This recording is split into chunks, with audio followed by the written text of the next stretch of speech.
It is sometime in the spring of 1203.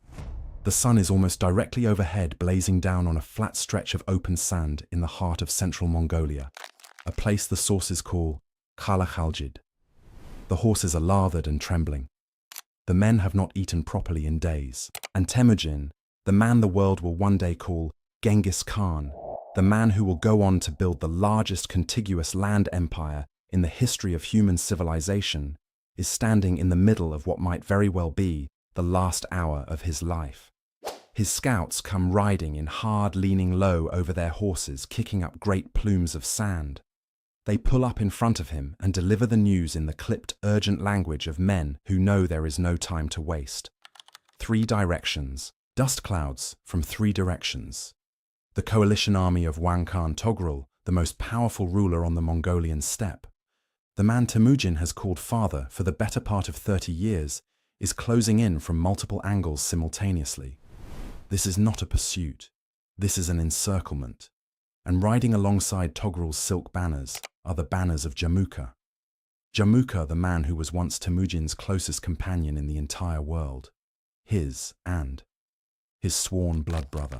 The boy he played with as a child on the banks of the Onon River, with whom he exchanged gifts and made the sacred oath of brotherhood, not once, but twice. 2 of the people Temüjin has trusted most in his entire life are now converging on his position with the explicit intention of killing him. Temüjin looks at what he has.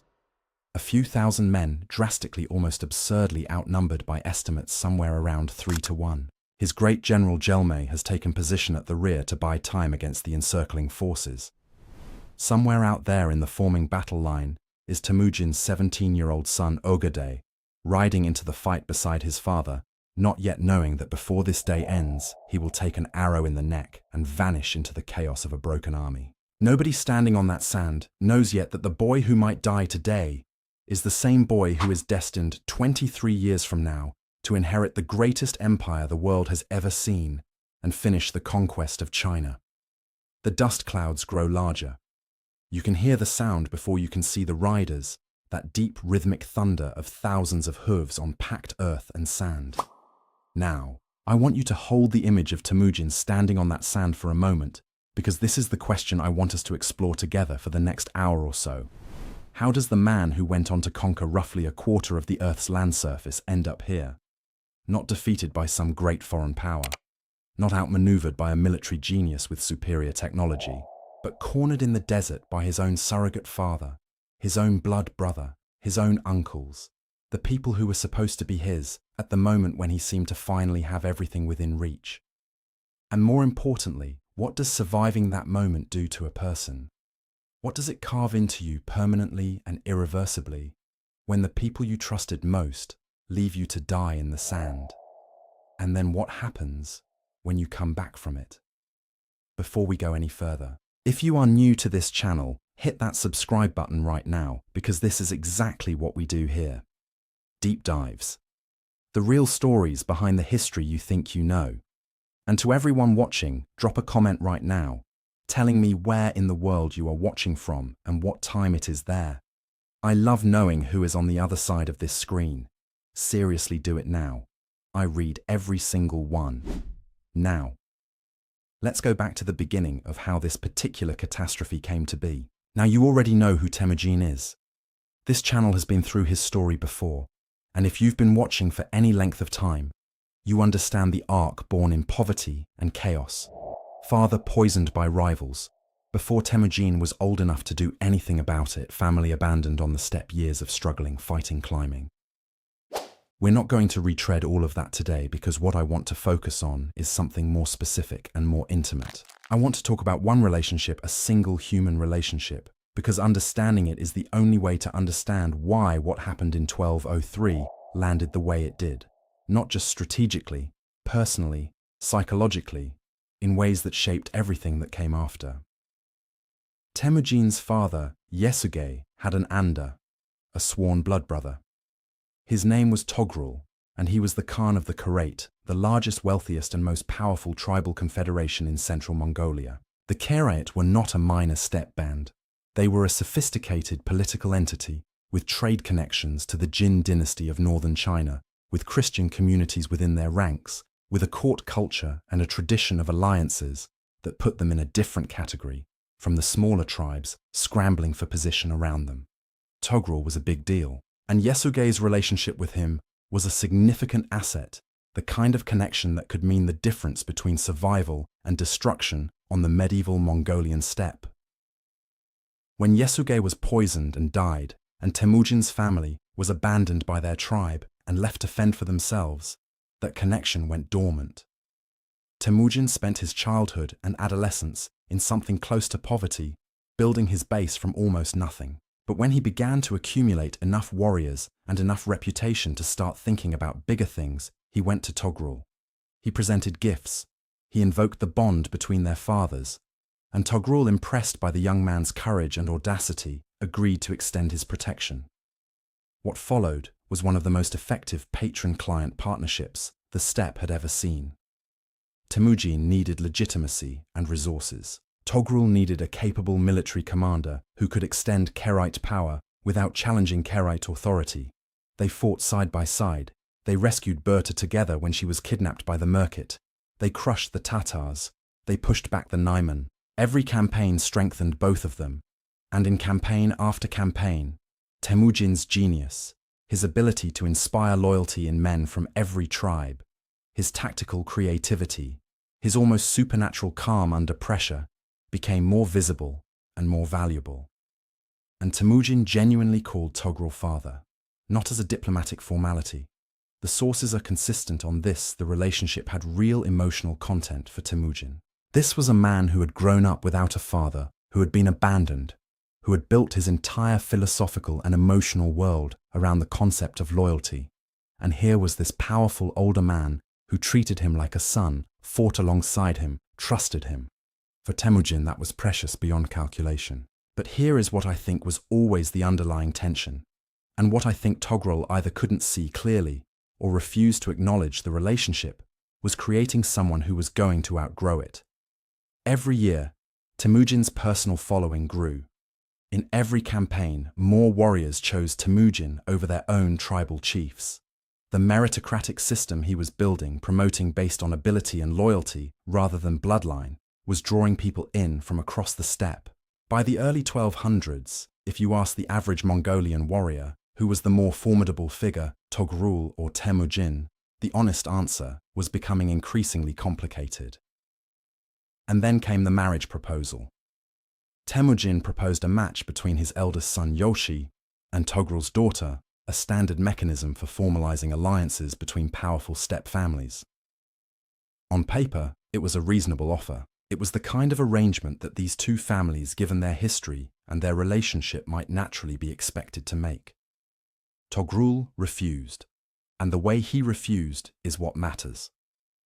Marco Polo, writing decades later, preserved the reported words Toghrul said he would sooner throw his daughter into the flames than give her to Temüjin as a wife.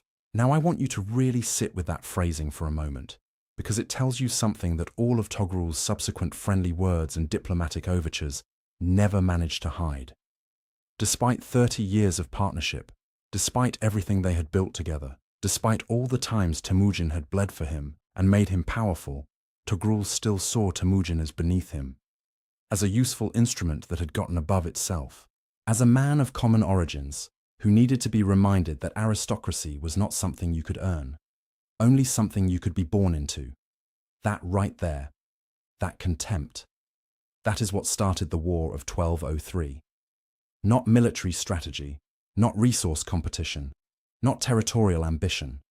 An old man's pride and his refusal to see that the world had changed around him. My personal read on Toghrul is that he was not a villain in any simple sense. He was a man of considerable achievement and real political skill, who in his later years was slowly being paralyzed by the gap between how he saw himself and what the reality around him was becoming. He was the most powerful man on the steppe in his prime. He did not know how to be anything else.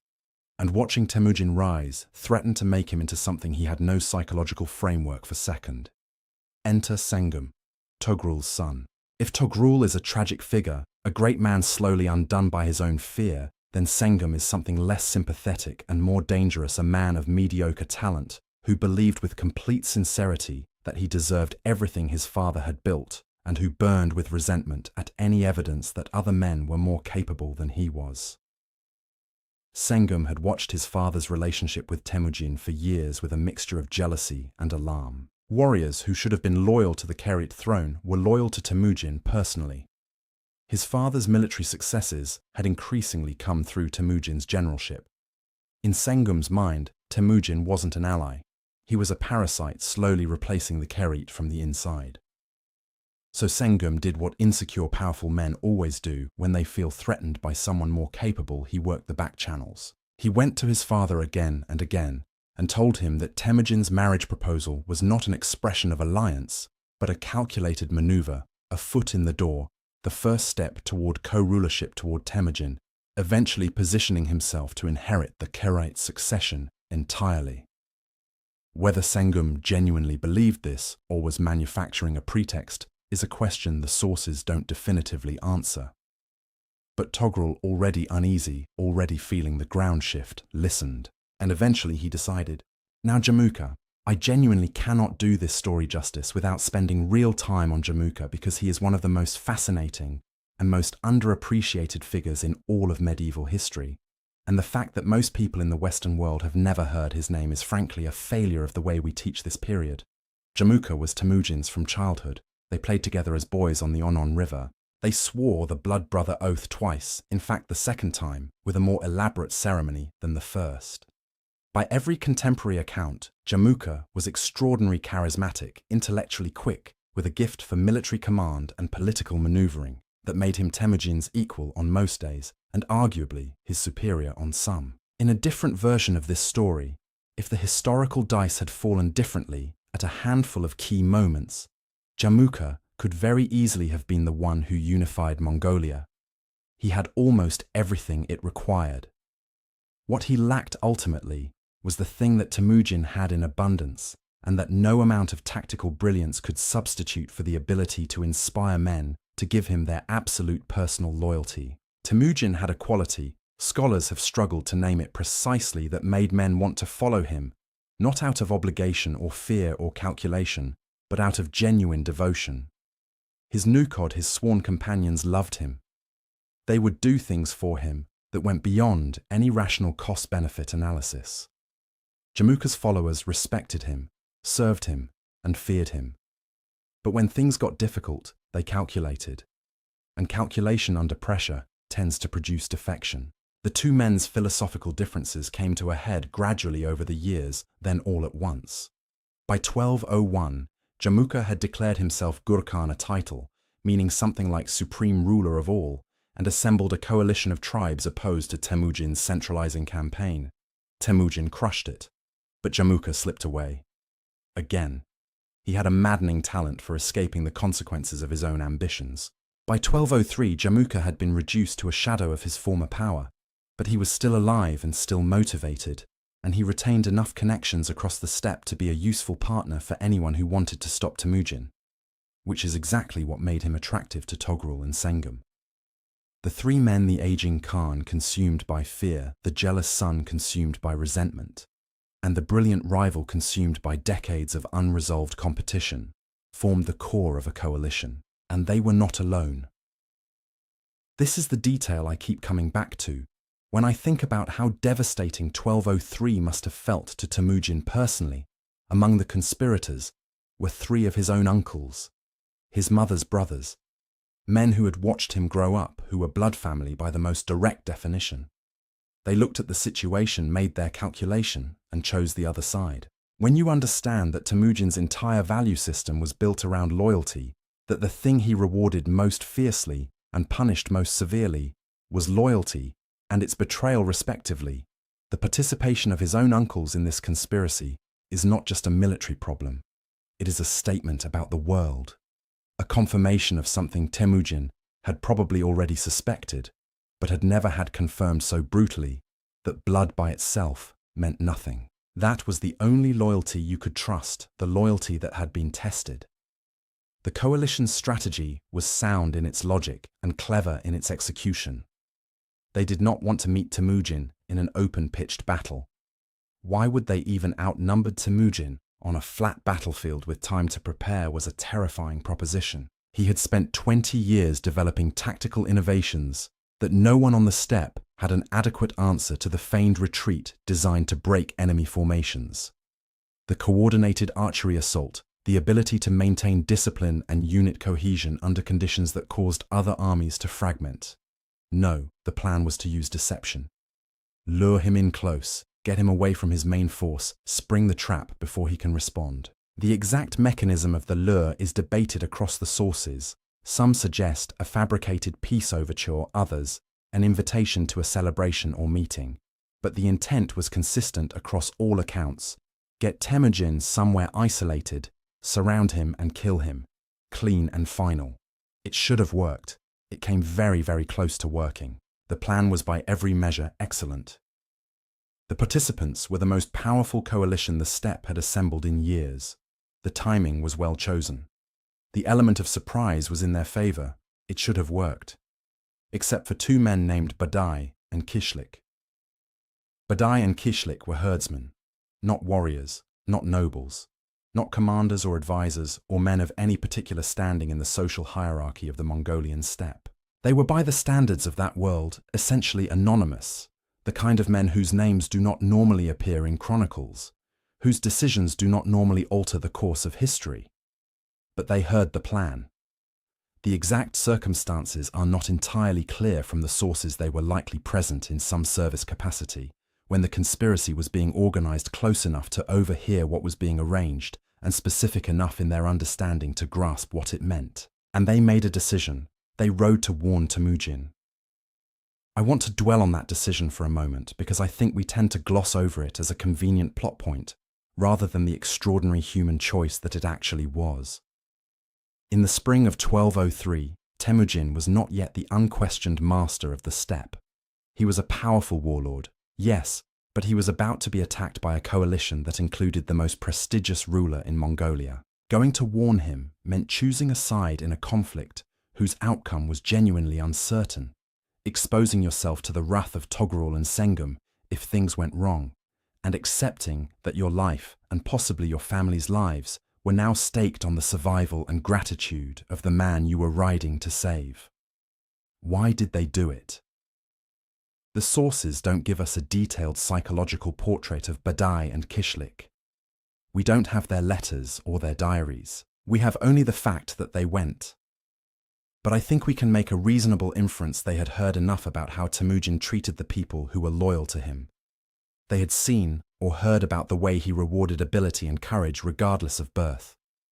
They made a bet, not an irrational one, that this was a man who would remember what they did. And they were right in a way that exceeded anything they could have imagined. Temüjin received the warning and moved immediately. He sent orders for his forces to disperse and scatter, making any single encircling strike impossible. He himself fled east, with a small party of trusted companions heading toward the Jin frontier. It bought him time, but not safety. The coalition army was already in motion, already committed, and now they simply shifted from a trap to a pursuit. Along the way, some warriors came to him. Kildar of the Mankut, Jurchen of the Uruud, a Karaite commander, who looked at the situation and decided his future lay with Temüjin, rather than with the man he had been serving. A handful of others. Not enough to change the fundamental equation. Not enough to do anything but postpone what was beginning to look inevitable. The coalition caught him at Kalakaljid Sands.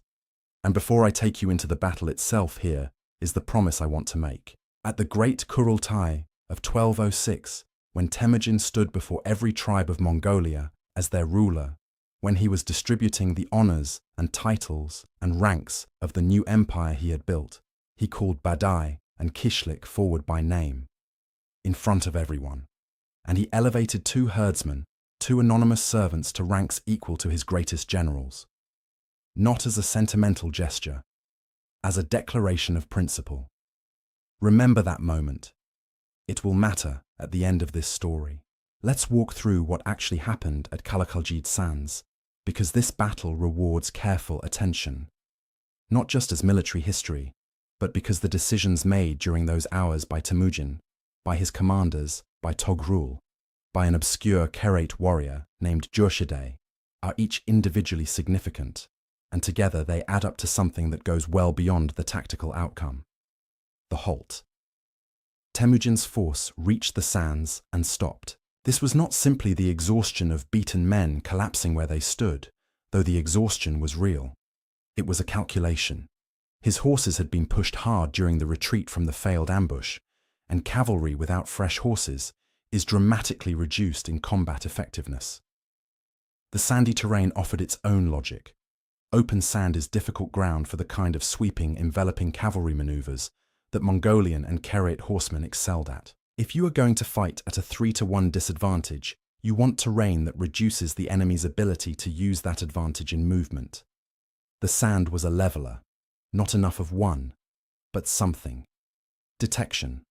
Scouts reported dust clouds rising from 3 separate directions. This was not a pursuing force that had caught up from behind. This was an organized encirclement suggesting that Toghrul and Jamukha had coordinated their approach carefully, with separate columns converging on Temüjin's position from multiple angles. They had thought this through. They were not going to give him room to use the tactical gambits that had made him famous. The feigned retreat designed to draw pursuing cavalry into an ambush. The disciplined withdrawal that suddenly turned into a counterattack. They were going to collapse inward from multiple directions simultaneously and make movement impossible. Temüjin's defensive arrangement. He put Gelmi at the rear, the most exposed and most dangerous position, the place where the encircling forces would hit first and hardest in any attempt to cut off escape. Choosing Gelmi for that assignment says something about how Temüjin evaluated his commanders. This was not a position for a brave man. It was a position for a man who was brave, disciplined, and capable of maintaining organized resistance under overwhelming pressure, while the rest of the force tried to manage the frontal assault. Gelmi was all three. The main body was organized into as tight and disciplined a formation as conditions allowed, with an emphasis on maximizing archery effectiveness, the one area where quality training might partially compensate for the raw numbers against them. The assault. The Karaite vanguard struck the front hard. Simultaneously, Jamukha's warriors probed both flanks. The 3-to-1 numerical disparity made this immediately and continuously unsustainable. There were simply not enough men to hold every point of pressure at the same time. The formation began to compress and then to buckle under the weight of continuous attack from multiple vectors. The turning point. And this is the moment, the single moment that prevented Kalakaljid Sands from being the final page of Temüjin's story, rather than one of the most important chapters. Jurshideh, the Karaite commander who had defected to Temüjin during the retreat. In the chaos and noise and danger of active combat with everything collapsing around him, Jurshideh drew his bow, found his aim, and put an arrow into Sengum. Not a glancing wound, not a scratch. Sengum was seriously injured and had to be pulled from the front line. The effect was immediate and decisive, in a way that went beyond the simple removal of one commander from the field. Sengum had been the driving force behind the entire campaign, the one whose jealousy and ambition had pushed Toghrul into action, the one with the most personal investment in seeing this attack through to the killing blow. With Sengum down and bleeding, the coordinated momentum of the Karaite assault fractured.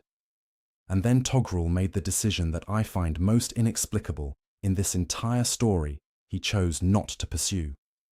The reasoning, as best historians can reconstruct it, was that Temüjin was finished. His force was broken and scattered. He had nowhere to go. He was out of resources and out of allies. Toghrul looked at the situation and decided that a beaten Temüjin was a permanently defeated Temüjin, that the man retreating in disorder into the eastern steppe was no longer a strategic problem worth spending more blood to solve. Let me be direct about this, because I think it deserves directness. This is one of the most catastrophically wrong strategic assessments in the entire history of the Mongol period. And I don't say that with the comfortable hindsight of someone reading about it 800 years later. I think it was wrong on the available evidence at the time. Toghrul had watched Temüjin's career for decades. He had seen this man come back from losing his wife to a kidnapping raid. He had seen him come back from being captured and enslaved. He had seen him come back from military defeat and political isolation multiple times. The pattern was absolutely consistent. Temüjin did not stay down. Not ever. Not once in his entire documented life. And yet Toghrul looked at him retreating and somehow concluded that this time was different. The only explanation that makes sense to me is that Toghrul could not fully believe in the version of Temüjin that actually existed. He had known the young man who came to him as a supplicant presenting gifts and invoking his father's memory. That image of Temüjin as the client, the dependent, the junior partner, had apparently calcified in Toghrul's mind in a way that no amount of subsequent evidence could entirely dislodge. Even now, watching Temüjin's shattered army flee, Toghrul's instinct was to see the frightened young man he had once patronized, rather than the force of nature he had spent 2 decades helping to create. Collapse and aftermath. The Mongol force disintegrated under the combined assault. Boorchu, Temüjin's oldest loyal companion, the man who had been with him since essentially the very beginning, one of the most senior and trusted figures in the entire Mongol leadership structure, lost his horse and was forced to flee the battlefield on foot across open sand. Ögedei went down with the arrow in his neck and disappeared. Temüjin did one thing before he rode that I think is deeply revealing of his character. He stopped. He buried Quildar, the commander who had been killed in the fighting. Not the fast scrape of desperate men with no time to spare a proper burial, or as proper as the circumstances allowed. In the middle of total catastrophe with enemies on every side and his army in pieces around him, he stopped to honor his dead. I've read that detail probably a dozen times across different sources, and it gets me every time. Because it tells you that even in the worst moment of his life, Temüjin knew exactly who he was and exactly what he owed the people who had served him. Then he rode east. And the worst part of his life was not yet over. I need you to slow down with me here because what happened to Ögedei after the battle and what one man did about it is one of those moments in history that I find myself returning to repeatedly. Not for its strategic significance, though that is immense, for its human weight. Ögedei was 17 years old. He had been fighting beside his father when the arrow caught him in the neck. He fell, or his horse fell, and in the disintegration of a routed army on open sand, in the noise and dust and desperation of men trying to survive, he was simply gone. No one around Temüjin knew whether his son was alive or dead. The battlefield was not a place where you could stop to look. Boorchu found him. Let me tell you about Boorchu because he deserves more than a passing mention. He was not born into the Mongolian nobility. He was a foundling discovered and taken in, along with several other orphaned children, by Temüjin's own mother, Hoylun. Hoylun, who had herself been abandoned with her children on the steppe after Yesugei's death, who had kept her family alive through decades of privation and sheer will, had raised Boorchu in her own household, alongside Temüjin's brothers. He grew up knowing Temüjin not as a distant leader, but as something very close to a brother. Over the years, Boorchu had established himself as one of Temüjin's most trusted warriors, eventually reaching the inner circle, what later sources would call the Four Steeds, the commander's most essential companions. His elevation had nothing to do with birth, and everything to do with the kind of man he had shown himself to be consistently over years of service. On the night after Kalakaljid Sands, Boorchu went back onto a battlefield that the army had already abandoned. He found Ögedei, 17 years old, an arrow still lodged in his neck bleeding. He got the boy onto a horse, and then, riding through the night toward Temüjin's position, hours of riding in the dark over steppe terrain, Boorchu leaned forward over the horse and sucked the clotted blood from Ögedei's wound, over and over, for as long as the ride took, because if the blood clotted completely and blocked the airway, the boy would die, and there was nothing else available to prevent it. The Secret History of the Mongols. The great primary chronicle of Temüjin's rise, composed in the 13th century, records the arrival at camp. It notes with the spare understatement of a document that tends toward the factual and the formal that when Boorchu arrived with Ögedei, blood was trickling from the corners of Boorchu's mouth. I have read a great deal of medieval history over the years. I have read about battlefield courage, tactical genius, and strategic vision. I have read about men who built empires and men who destroyed them. I do not think I have ever encountered a detail quite as purely human as that one. Not a glorious charge, not a brilliant maneuver, A man leaning over a horse in the dark, doing something physically unpleasant and unglamorous, and absolutely unglamorous, because the boy on the horse mattered to him, and because the man who trusted him had lost enough for one day. Ögedei survived. He would go on to become the second great Khan of the Mongol Empire, the ruler under whose campaigns the Jin dynasty of northern China was finally and completely destroyed, the man who sent Batu Khan and Subutai thundering into Eastern Europe, whose armies in 1241 stood at the Adriatic Sea, with nothing militarily significant between them and the Atlantic Ocean. The map of the 13th century runs directly through that arrow wound, and directly through the man who was willing to bleed to keep it from being fatal.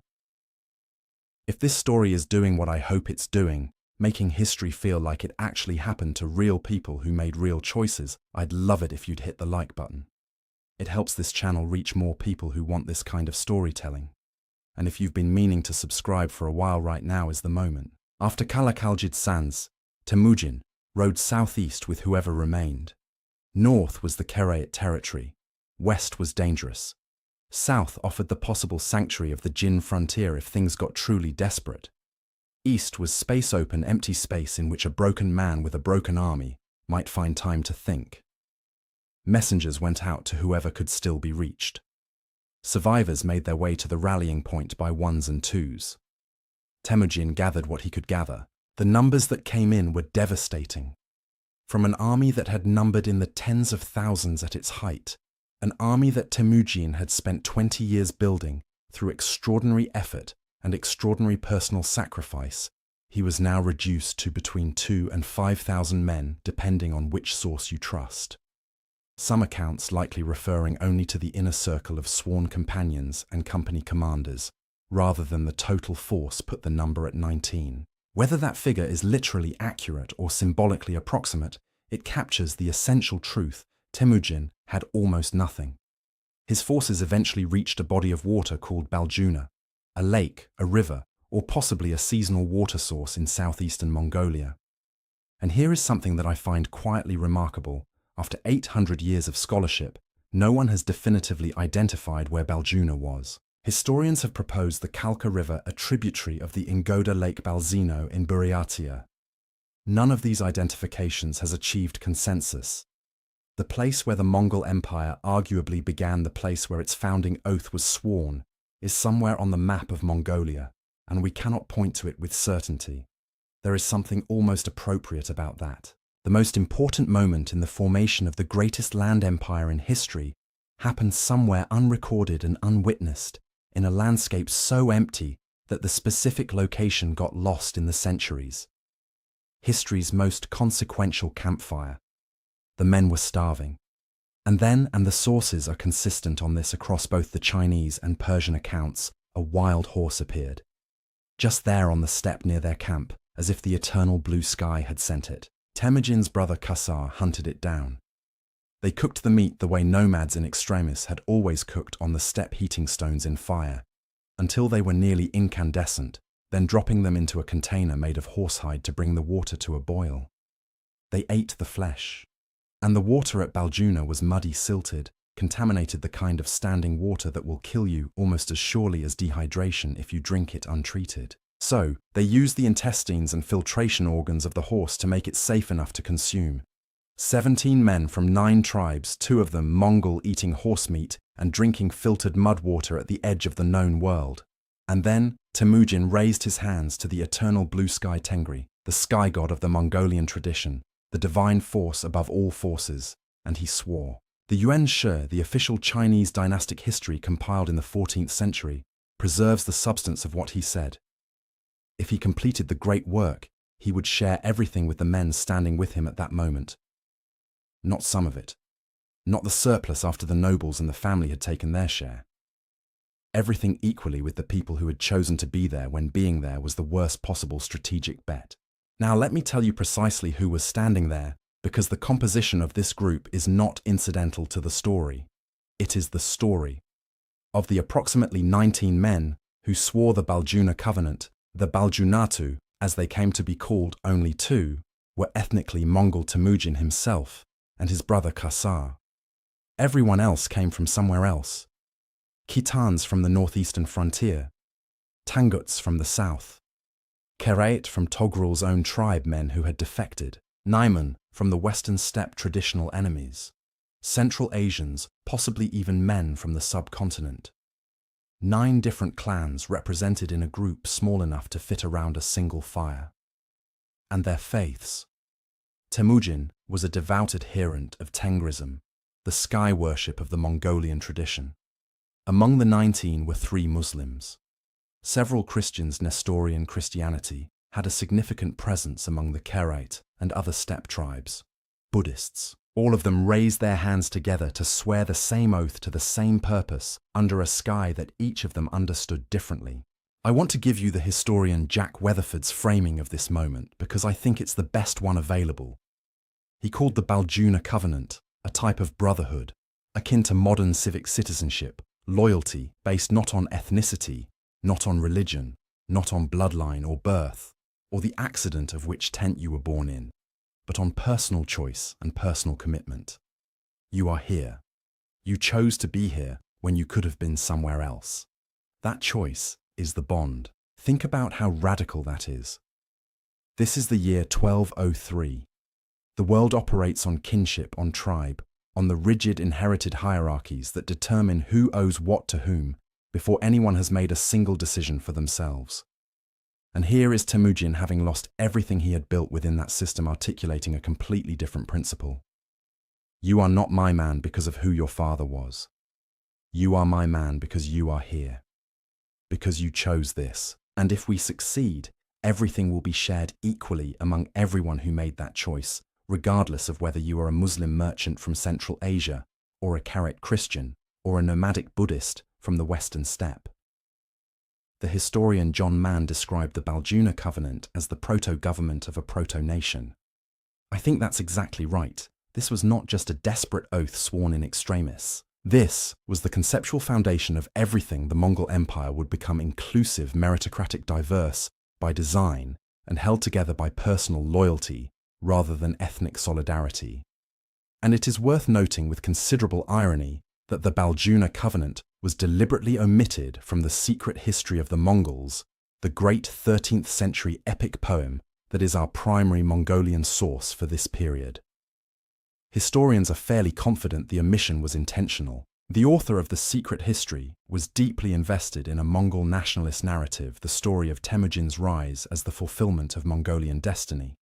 The Baljuna Covenant didn't fit that story because the men who swore it were mostly not Mongol. Including, it would have meant acknowledging that the empire was built on a principle of inclusion rather than a principle of ethnic supremacy. So the author erased it. The irony is perfect. The very act of erasure tells us how threatening the truth was to the myth. And multiple other sources, Chinese Persian, the Yuanshi Rashid al-Din's great Jami al-Tawarik, preserved what the secret history tried to hide.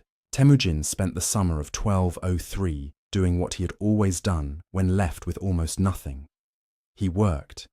He sent messengers to every scattered ally, every man who had survived the disaster at Kalakaljid Sands, every tribe that had reason to prefer his version of things to Toghrul's.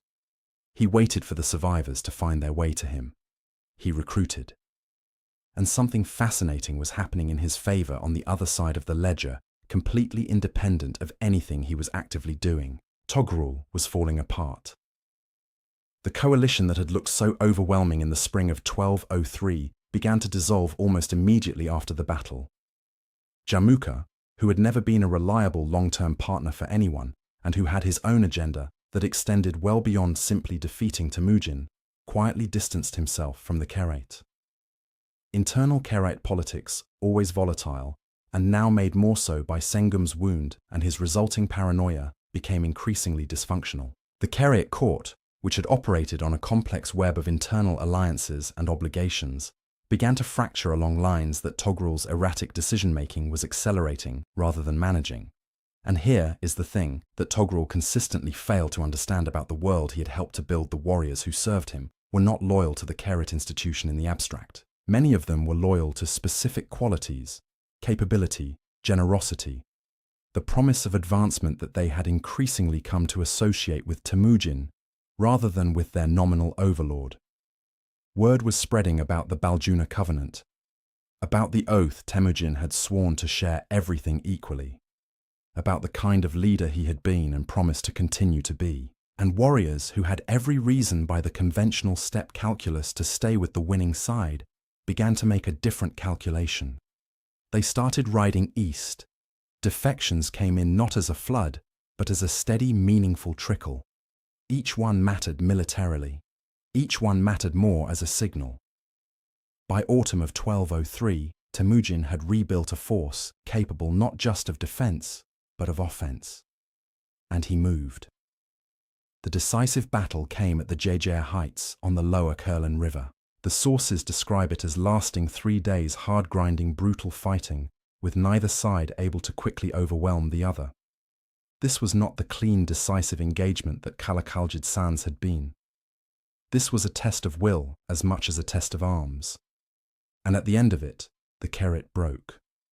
Toghrul fled. Alone, or nearly so, stripped of the army and the prestige and the institutional weight that had defined his identity for his entire adult life. He rode west into the territory of the Naiman, a powerful tribe on the western steppe, who had no particular relationship with him and no reason to extend him protection. A patrol of Naiman warriors encountered him on the road. They did not recognize him. They killed him. The body of Wang Khan, the man who had been the most powerful ruler on the Mongolian steppe, the man with the Chinese title and the Christian subjects and the decades of political dominance, was treated as the body of an anonymous vagrant. Desecrated. His head was sent to the Naiman court as a trophy, where it was reportedly placed on a silver tray and given offerings, until someone finally identified whose head it was. It is a genuinely terrible ending for a man who was not at his core a terrible person. Toghrul was brought down by exactly the qualities that had made him successful in his prime: his instinct to maintain control, his sensitivity to challenges, to his authority, his inability to accept the changed reality of what his relationship with Temüjin had become. He died as the last consequence of a decision he made because he was afraid, and the fear was not irrational. Temüjin was exactly as powerful as Toghrul feared he was. The mistake was thinking that trying to destroy him was a better option than accepting that. Sengum escaped. He went south to Tibet, then west to Kashgar, living in exile until he was eventually killed there. His story ends in the margins of history, the way stories of people who make catastrophically wrong bets often do. Jamukha ran, as he always ran. His final chapter is one of the most haunting in all of medieval history, and we will do it justice in its own episode. But for now, the Kerit were broken. Their territory and their warriors were absorbed into Temüjin's growing confederation. And for the first time in his life, Temüjin surveyed the Mongolian steppe and could see a path to its complete unification. From mud water and 19 men to the destruction of the last major rival power in the space of approximately 1 year. If you understand nothing else about Genghis Khan, understand that. 1206, 3 years after Kalakaljid Sands. On the banks of the Onon River, the river near which Temüjin had been born, near which he had played with Jamukha as a boy before either of them understood what they would become, the great Kurultai was convened. Every tribe of the Mongolian steppe was represented. The white banner with 9 tails, the symbol of Mongol sovereignty, caught the wind and unfurled above the assembled thousands. And the man who had drunk filtered mud water at Baljuna, who had watched his son nearly bleed to death in the sand, who had been abandoned and betrayed and encircled and scattered, that man stood before all of them and took the title Genghis Khan, universal ruler. What followed the proclamation was not simply a celebration. It was a reckoning, a public, formal, irreversible accounting of debts owed and debts to be paid. And Temüjin, now Genghis Khan, paid every single one. Orchu was called forward. The man who had been Temüjin's companion since the very earliest days of his rise, who had given up everything to follow him at a time when following him was a genuinely questionable proposition, who had fled Kalakaljid Sands on foot through open sand when his horse went down. Orchu was given command of the right wing of the Mongol army, 10,000 men, the most prestigious command in the most powerful military force on earth. And according to Rashid al-Din's account, Genghis Khan told him, and Mughali directly told them in front of everyone, that he held them in such personal regard that he would never issue them specific military orders. He trusted their judgment completely. That is not a military appointment. That is an expression of love between men who have been through the worst together. Mughali received command of the left wing, the same 10,000, the same distinction. He had been with Temüjin for decades through campaigns and catastrophes, and the Kurultai was the moment when that history was formally recognized and permanently honored. Toghrul was elevated to Genghis Khan's inner council, one of the most powerful advisory bodies in the new empire. He was given command responsibilities within the Keshik, the imperial guard force that was simultaneously the ruler's household staff, a military academy, and the center of governmental administration. He received the extraordinary privilege of immunity from the death penalty 9 times over. 9 lives. The formal recognition by the most powerful man in the world that the life of the man before him had already been given entirely to his service, and that service would be honored for as long as the empire endured. Then Badai and Kishlik were called forward. The 2 herdsmen. The 2 anonymous men who had overheard a conspiracy and ridden to warn a man who might very well have died the following week, regardless.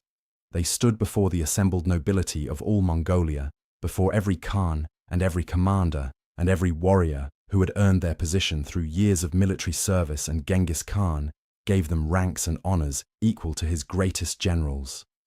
I want to dwell on what that moment must have felt like to everyone watching. These men had no pedigree, no battle record of note, no bloodline that commanded respect, and they were being honored in the same ceremony, with the same formality as the commanders who had led thousands of men in dozens of campaigns.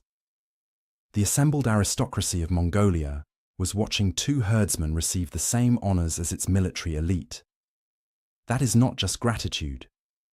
That is a policy statement delivered in the most public way imaginable. It is Genghis Khan saying without ambiguity to every person present in this empire, what you do matters more than who you were born as. Loyalty at the moment of maximum cost is worth more than a lifetime of safe service. Jurchadei, the Kerate warrior who had defected during the retreat, whose arrow had found Sengum and cracked the assault that might otherwise have finished Temüjin completely, was given a remarkable exception. In a system that systematically dissolved tribal identities and redistributed warriors across different units to prevent future coalitions from forming on ethnic lines, Jurchadei was allowed to keep his own tribal unit intact under his personal command. Temüjin was not sentimental about most things, but he remembered the arrow, and he remembered who had loosed it, and he made sure that man knew it. Not one of the Baljunatu was forgotten. Not one. 3 years later, after conquest and betrayal, and the construction of a new world order, Genghis Khan kept the oath he had sworn in the mud. Every single word of it. That is, I think, the most important thing you can know about Genghis Khan as a leader. Not the tactics, not the conquests, not the administrative innovations, real and significant as they are. The fact that when he swore an oath drinking muddy water with 19 starving men at the edge of the world, he meant every word and he kept it. I want to make an argument now that I think cuts against the instinct of how we normally tell military history, and specifically how we normally tell the story of Genghis Khan. And I want to make it plain, without hedging, because I think it's true, and I think it matters. The Battle of Khalakhaljid Sands and its immediate aftermath, the defeat, the flight to Baljuna, the muddy water, the oath sworn with 19 men from 9 tribes, were more important to the formation of the Mongol Empire than any single victory Genghis Khan ever achieved. More important than the conquest of the Jin dynasty. More important than the destruction of the Khwarezmian Empire. More important than Subutai's campaign into Eastern Europe. I mean that. Here's why. First defeat as the ultimate filter. Before 1203, Temüjin had an army of tens of thousands. It was a powerful instrument built through decades of effort, and it reflected his genuine military and political achievements. But it was also an army that contained an enormous number of men who were there because Temüjin was winning. Fair-weather loyalty is nothing. You cannot win battles without soldiers, regardless of their motivation. But it is fundamentally different from the loyalty you get from people who stay when winning looks impossible. After Kalakaljid Sands, Temüjin had 2,000 to 5,000 men. These were not the men who had calculated that his side was the advantageous side. These were the men who had looked at the same situation, the same devastating military defeat, the same numerical disadvantage, the same betrayal by the most powerful patron on the steppe, and had decided to stay anyway. That decision made in that context is a completely different quality of loyalty from the loyalty of men who join a winning army. The force Temüjin rebuilt after Baljuna was not just smaller. It was at its core more reliable, and reliability at the scale of empire matters more than size. Second, the Baljuna model becomes the empire's architecture. Here is the question that historians have genuinely puzzled over. Why was the Mongol Empire so uniquely tolerant and inclusive in an era when every other imperial system operated on principles of ethnic or religious dominance? The Roman Empire is often praised for its inclusivity, but Roman citizenship remained a status with clear ethnic and cultural preferences built into it. Medieval Islamic empires incorporated non-Muslims as dhimmi-protected but subordinate. The Song dynasty of China was explicitly and fiercely Han-centric, but the Mongol Empire promoted Christians, Muslims, and Buddhists to the same administrative positions. It allowed conquered peoples to practice their religions without interference. It created a legal framework, the Great Yasa, that applied across ethnic lines. Where did this come from? I think the answer is standing in the mud at Baljuna.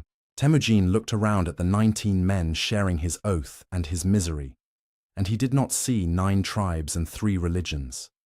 He saw 19 people who chose to be there.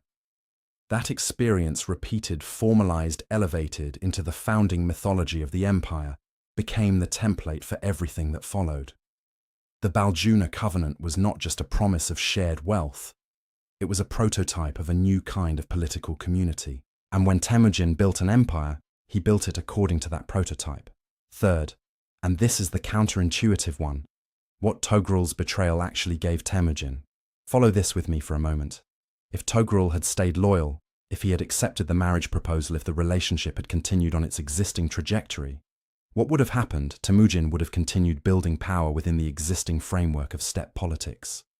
Patron-client relationships, tribal alliances, the inherited mechanisms of a world that was organized around bloodlines and bonds, and the traditional hierarchies of the Mongolian steppe. He would have been powerful. He might even have unified Mongolia eventually through those mechanisms. But he would have been working within a system that carried the seeds of its own eventual reversal, the same seeds that had undone every previous attempt at steppe unification. The betrayal forced him completely outside that framework. It demonstrated with a finality that no argument could have achieved that the old system was not reliable. Anda bonds could be broken. Family loyalty could be purchased. The prestigious names of the steppe could turn against you. And so, Temüjin built something new, a system that did not depend on any of those traditional mechanisms, because he had personally experienced their failure. The system he built was held together by personal oaths, meritocratic advancement, and the absolute and unwavering fulfillment of promises, made regardless of the tribal or ethnic or religious identity of the parties involved. Toghrul, by betraying Temüjin, gave him the reason and the necessity to build something fundamentally better than what he would have built otherwise. The greatest enemy in Temüjin's life handed him his greatest conceptual breakthrough. History is full of ironies, but few are quite that complete. Fourth, the psychological dimension of irreversible transformation. I have spent a significant amount of time studying people who changed the world, and one pattern I keep encountering is this: the truly world historical figures almost always have a specific breaking point, a moment when everything they thought they had, everything they thought they understood, turned to ash. And what they do in that moment is the hinge on which their entire legacy turns. Some people are destroyed by that moment. Some people are diminished by it, smaller, harder, more cautious, less willing to trust, less willing to risk. And some people, a very small number, are transformed by it in ways that make them into something their earlier selves could not have been. Temüjin at Kalakaljid Sands and Baljuna was in that third category. Before 1203, He was an extraordinarily capable warlord working within a system. After 1203, he was a man who had seen the system fail completely and had been forced to articulate from scratch a different set of principles about how power and loyalty and community should work. That is not the same person. That is not even the same kind of person. That transformation forced on him by the worst year of his life is what made Genghis Khan, rather than just another successful steppe chieftain. Every great conqueror has victories. Very few have a defeat that rewires the entire conceptual framework through which they understand power. Kalakaljid Sands was that defeat. And we should talk about it at least as much as we talk about the battles he won. I'm curious, what's your take on the real villain of 1203? Is it Toghrul, the patron who let fear override 30 years of genuine partnership? Sengum, the mediocre son who poisoned everything he couldn't control? Or Jamukha, the brilliant rival who couldn't find a way to either beat Temüjin or make peace with him? Drop your argument in the comments. I genuinely want to hear it, and I will read them. 1203. A man with fewer than 5,000 warriors, most of his senior commanders scattered to the wind, his son barely alive drinking filtered mud water from an unidentified lake at the edge of the world, raised his hands to the sky and made a promise to 19 men from 9 tribes and 3 religions. 3 years later, he stood on the Onon River, and every tribe of Mongolia knelt before him. 20 years after that, his armies stood at the shores of the Caspian Sea, on the outskirts of Beijing, on the banks of the Volga. His grandsons would ride to the gates of Vienna. The world that existed before 1206 was not the world that existed after it, not in Central Asia, not in China, not in Persia, not in Russia, not in Korea. The scope of what Genghis Khan changed is genuinely difficult to hold in your head all at once. And it all runs through a battlefield defeat on a stretch of open sand, and a lake no one can find on a map, and an oath sworn in desperation by a man who had lost everything except the clarity that comes from having nothing left to lose.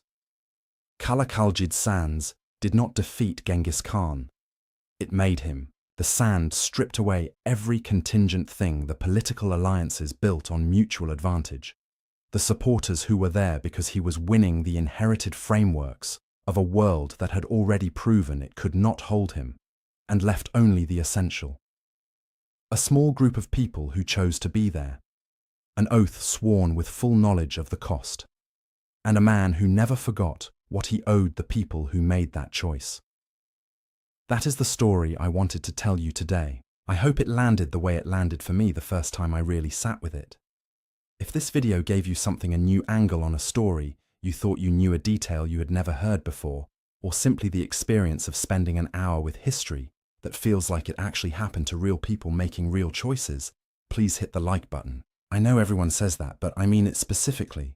This channel exists to go deep on stories like this one, and the like button is the primary signal that tells the platform this kind of content is worth surfacing to more people. 2 seconds. It genuinely matters. And if you have been watching this channel for a while without subscribing, what are you doing? Hit the subscribe button and the bell. We are not done with this story, not by a long way.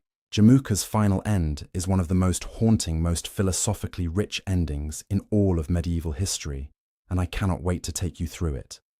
The road from 1203 to the full unification of Mongolia has several more extraordinary chapters in it.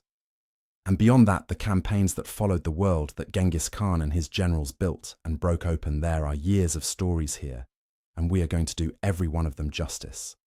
Until the next one, thank you. Genuinely, sincerely thank you for watching and for caring about history the way you do. This channel is what it is because of the people on the other side of the screen who want this kind of depth. I'll see you in the next one.